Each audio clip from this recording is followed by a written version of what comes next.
ভাইয়া আপনার এই নাম্বারে আমার 20 টাকা চলে গেছে, প্লিজ প্লিজ আমার এখনই খুবই দরকার, যদি দিয়ে দিতেন। কাব্য নিজের ফোনটা হাতে তুলে নিয়ে অনেকটা অবাক হয়ে গেল। তার ফোনে এই মেসেজটা দেখে একটা অপরিচিত নাম্বার থেকে এই মেসেজটা এসেছে, সাথে এত মিসড কল। অবশ্য 1 ঘন্টা আগে মেসেজ আর কল এসেছিল, তখন কাব্য বোর্ড মিটিং এ ছিল। কাব্য মনে মনে হাসলো, এমন কেউ করে 20 টাকার জন্য? নিশ্চয়ই কোনো বাচ্চা হবে। কাব্য অপরিচিত নাম্বারটাও ফোন দিল। রিং হওয়ার সাথে সাথে ফোনটা কেউ রিসিভ করলো, জানি কেউ অধীর আগ্রহ নিয়ে বসেছিল এই ফোনের অপেক্ষায়। কাব্য হ্যালো বলার আগেই অপর পাশ থেকে একটি মেয়েলি কণ্ঠ ভেসে আসলো। তার কণ্ঠের সুরটা এত শ্রুতি মধুর যে কেউই তার কথা শুনে না দেখে প্রেমে পড়ে যাবে। মেয়েটি অনেকক্ষণ থেকে হ্যালো হ্যালো করে যাচ্ছে, কিন্তু কাব্যর কোনো রেসপন্স পাচ্ছে না। এই প্রথম কোনো মেয়ের কিছু একটা তার ভালো লাগলো। জি বলুন। আসলে ভাইয়া আপনার ফোনে না আমার 20 টাকা চলে গেছে, আমার এক্ষুনি খুবই দরকার টাকাটা, যদি ফেরত বলতে লোড দিয়ে দিতেন। জি, 20 টাকা লোড দেওয়া আমার কাছে কোনো বড় কথা না, কিন্তু আপনি মাত্র 20 টাকার জন্য একটা অজানা নাম্বারে মিস কল দিয়েছেন এতবার। মাত্র? আপনার কাছে মাত্র হয়েছে? আপনি জানেন 20 টাকা দিয়ে কি কি হয়? না, জানি না কি কি হয়, বলুন তো।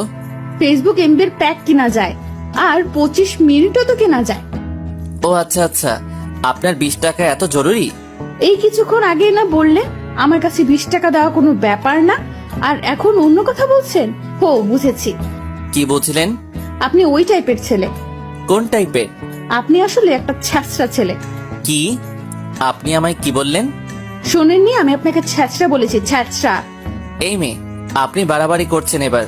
আই ছেলে, আপনি বাড়াবাড়ি দেখলেন কি? আমি যদি আমার 20 টাকা না পাই, দেখলেন কি?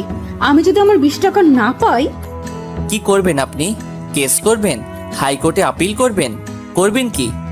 এত কিছুই কখন করতে চাইলাম শুনি? তো কি করবেন? আমি যদি আমার 20 টাকা না পাই তো? কি তো করছেন? যান, আমি আপনার 20 টাকা দিব না। কি করবেন করুন। আমি আপনাকে অভিশাপ দিব। হোয়াট? কি দিবেন? আরে মশাই, অভিশাপ দেব। ওহো, আমি তো ভয় পেয়ে গেলাম। আপনি মজা করছেন তো? আজকের পর থেকে আপনার জীবনে শান্তি খুঁজে পাবেন না। শান্তির মা আপনাকে ডিভোর্স দিয়ে চলে যাবে, আর আসবে না, মাথায় রাখবেন। কাব্য ভাবছে কি অদ্ভুত রে বাবা, কে না কে আমায় অভিশাপ দিচ্ছে। কি বোকা বোকা কথা। কণ্ঠ শুনে যেমন কেউ প্রেমে পড়ে যাবে, তেমনি কথা শুনে ব্রেকআপ করে। দেখ, দিনটাই খারাপ।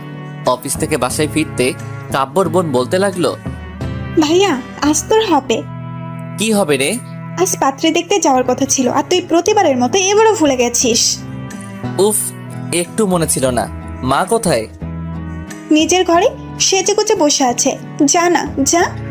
এই চুপ কর তুই, আগে তোর বিয়ের ব্যবস্থা করতে হবে, বুঝলি? এইসব বলে লাভ নেই, আগে তোর গলায় পড়বে ফাঁসির ফান্দা। নেহা, তোকে আমি। কাব্যর রাগ দেখে নেহা দৌড়ে পালালো। কাব্য নিজের রুমে গিয়ে ফ্রেশ হয়ে তার মা সালেহা বেগমের রুমে গেল। সালেহা বেগম মাথায় হাত দিয়ে ইজি চেয়ারে বসে আছে। সালেহা বেগমকে এমন দেখে কাব্য ভাবছে, হইছে, কাব্য আজ তোর 12টা বাজবেই। মা, আসবো? সালেহা বেগম কাব্যর কথা শুনে চুপ করে আছে।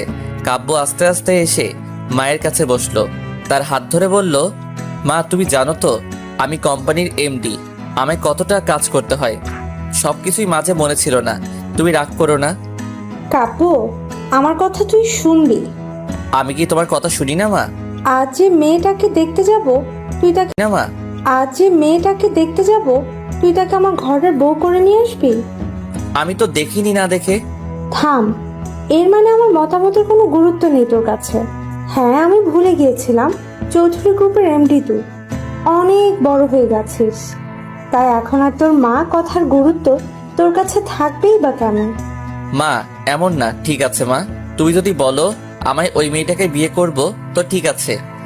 ওই মেয়ে হবে কাব্য চৌধুরীর বউ, এই চৌধুরী বাড়ির পুত্রবধূ। সত্যি বলছিস তো? হ্যাঁ, এটা তোমার ছেলের ওয়াদা। সালে বেগম অনেক খুশি, তার ছেলে তাকে এত বড় একটা কথা দিয়েছে। কাব্যর মা মিস সালেহা বেগম কাব্যকে বারবার করে বলছে, এই নে, এটা মেয়ের নাম্বার। এই যুগের ছেলে মেয়ে তোরা একটু বিয়ের আগে কথাবার্তা বলে নিবি, তাই ভালো। মা, যাচ্ছি তো দেখতে, তাতে হবে? আরে দেখা দেখি তো ফ্যামিলির মধ্যে হবে, তারপর ও তোর একটা আলাদাভাবে দেখার দরকার আছে না? না মা, আলাদাভাবে কি দেখা যাচ্ছে? সালেহা বেগম কথা বলে যাচ্ছে আর কাব্য ড্রাইভ করছে আর তার মা সাথে কথা বলছে। আমি বুঝেছি তোকে বিয়ে করতে হবে না। আমার পছন্দ করা মেয়েকে তুই গাড়ি ঘোড়া। আবার কি হলো মা? তুই যেভাবে বলছিস তাতে মনে হয় আমি তোর উপর সব চাপিয়ে দিচ্ছি। আমি খারাপ মা হতে চাই না। তুমি খারাপ মা, সেটাকে আমি বলেছি? আচ্ছা, ফোন নাম্বারটা নিয়ে ঝামেলা তাই তো? নেহা মার ফোন থেকে নাম্বারটা আমার ফোনে দে তো। নেহা কাব্যর ফোনে নাম্বারটা মেসেজ করে দিয়ে দিল। সালেহা বেগমের দেওয়া সময় থেকে একটু লেটে এসে তারা পৌঁছালো। পাত্রীর বাবা নিত্যন্ত শান্ত প্রকৃতির মানুষ, দেখা বোঝা যায়। অনেকটা নির্জীবী প্রকৃতির, প্রয়োজন ব্যতীত কথা বলেন না। প্রয়োজনের কথা বলছেন। পাত্রীর মা অত্যন্ত সুন্দরভাষী মহিলা, অনেক গুছিয়ে সাজিয়ে কথা বলতে জানেন। যেখানে একটা কথা আমরা এমনি বলে দিব, সেই কথাটা তিনি সুন্দর গুছিয়ে বলবেন। পাত্রী এক ছোট ভাইও আছে শুনেছি, কিন্তু তার নাকি কোনো সেমিস্টারের পরীক্ষা, তাই সে এই মুহূর্তে এখানে উপস্থিত নেই। কাব্যর অনেক অসহ্য লাগছে। এতক্ষণ ধরে বসে আছে, এদের কথা বলা শেষ হচ্ছে না। এইসব কথা শুনতে কাব্যর আবার ভালো লাগে না। আচ্ছা কাব্য, তুই ছাদে যা আর মেয়ের সাথে কথাবার্তা বলে আয়। কিন্তু মা, এখানে বলতে হয়। কাব্যর কথায় সালেহা বেগম অগ্নি দৃষ্টি নিয়ে তাকালো। কাব্য কথা না বাড়িয়ে একটা পিচ্চির সাথে ছাদে চলে গেল। ছাদে আসার কাব্যর 5 মিনিট হয়েছে, তাতে তার মেজাজ গরম হতে শুরু করেছে। কি মেয়ে দেখতে এসেছে, টাইম সেন্সটুকু নেই। সে আর কি সংসার করবে? বিয়ের পর না জানি তার জীবনটা তেনা তেনা হয়ে যায়। কাব্য নিজে ফোনটা হাতে নিতেই কারো পায়ের শব্দ পেল। এর মানে মহারানী ভিক্টোরিয়া আসছেন। আসুক, তাতে আমার কি? কাব্য নেহার দেওয়া মেসেজটা দেখতে চুরির আওয়াজে ঘুরে তাকালো আর হাতের টার্চ লেগে নাম্বারটা কল চলে গেল। কাব্য অবাক হয়ে গেল। তখনই যে মেয়েটা তার সামনে দাঁড়িয়ে আছে তার ফোনটা টিং টং শব্দ করে বেজে উঠল। কাব্য মনে মনে অনেকটা বিরক্ত বোধ করলো। যদি এটা তার বাবার অফিসের মিটিং হতো, মেয়েটাকে ঘাট ধাক্কা দিয়ে বের করে দিত, কিন্তু অদ্ভুতভাবে সে তা করতে পারছে না। মেয়েটা একটু সরে গিয়ে ফোনটা রিসিভ করলো। কাব্য বিরক্তিকর দৃষ্টি নিয়ে তার দিক থেকে চোখ সরিয়ে নিয়ে নজর দিলে তার ফোনে আর সপ্তম আশ্চর্যের মতো হাঁ করে তাকিয়ে রেখেছে। একবার ফোনের দিকে, আরেকবার মেয়েটার দিকে। মেয়েটা যে হ্যালো হ্যালো করে যাচ্ছে, অদ্ভুতভাবে তা ফোনের বাহির থেকেও শোনা যাচ্ছে। ভাগ্যকে তো ধন্যবাদ দেওয়া উচিত, এই মেয়েটাকে সামনে পেয়েছি। এবার দেখাচ্ছি মজা। কাব্য ফোনটা হাতে নিয়ে মেয়েটির ঠিক পেছন গিয়ে দাঁড়ালো আর, এই যে miss. Hello hello hello hello করছি, শুনতে পাচ্ছেন না? কানে কি তুলা গুজে আছে? আমার কান পরিষ্কার আছে। মনে হচ্ছে কানের সমস্যাটা আপনার। কি, আমার কানে সমস্যা? আপনি যদি ডাক্তার দেখান ঠিক বলে দিবে আপনি কত বড় ঠসা। ও আচ্ছা আচ্ছা, তারপর? তারপর কি? কি তারপর? আপনি আমার 20 টাকা দিবেন কিনা বলুন। একটু পিছনে ঘুরুন না। কেন, পিছুই ঘুরলেই কি আমি আমার 20 টাকা পেয়ে যাব? আচ্ছা মেয়ে তো আপনি, 20 টাকার জন্য যদি বলি ছাদ থেকে নিচে লাফিয়ে পড়ুন, তাই করবেন বুঝি? আমি কখন বললাম তাই করব? এক মিনিট।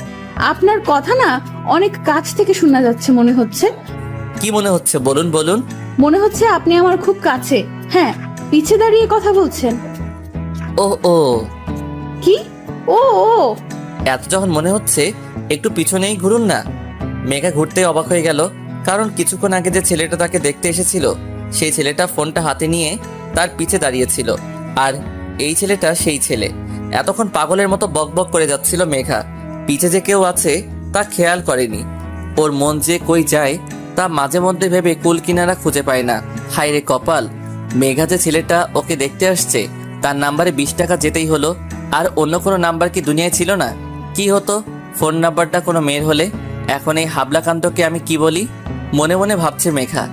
দুজনের মাঝে ক্ষণিকের নীরবতা। এবার মেঘা কাব্যর দিকে একটু চোখ দিল। কাব্য কালো রঙের শার্ট সাথে ব্লু জিন্স পরেছে, হাতে একটা ব্র্যান্ডের ঘড়ি আছে। গায়ের রং ধবধবে দুধের মতো হওয়া কালো রং বেশ মানিয়েছে তার স্ট্রেট চুলগুলো। হালকা বাতাসে উঠছে, বড্ড সিল্কি চুল মনে হচ্ছে। মেঘা যে তাকে এইভাবে দেখছে, তাতে যে কাব্যর কোনো ভ্রুক্ষেপ হচ্ছে বা আছে তা বোধগম্য হচ্ছে না। সে নিজের মতো পকেটে হাত দিয়ে দাঁড়িয়ে আছে। কাব্য কিছুই বলছে না, তাই মেঘা নিজের নখগুলো দাঁত দিয়ে কামড়াচ্ছিল। হুট করে মেঘার মাথায় আসলো, এখন তো উনি আমার 20 টাকা দিয়ে দিতে পারে, এখন তো কোনো সমস্যা নেই। আচ্ছা, এখন তো আপনি আমায় 20 টাকা রিটার্ন দিয়ে দিতে পারেন।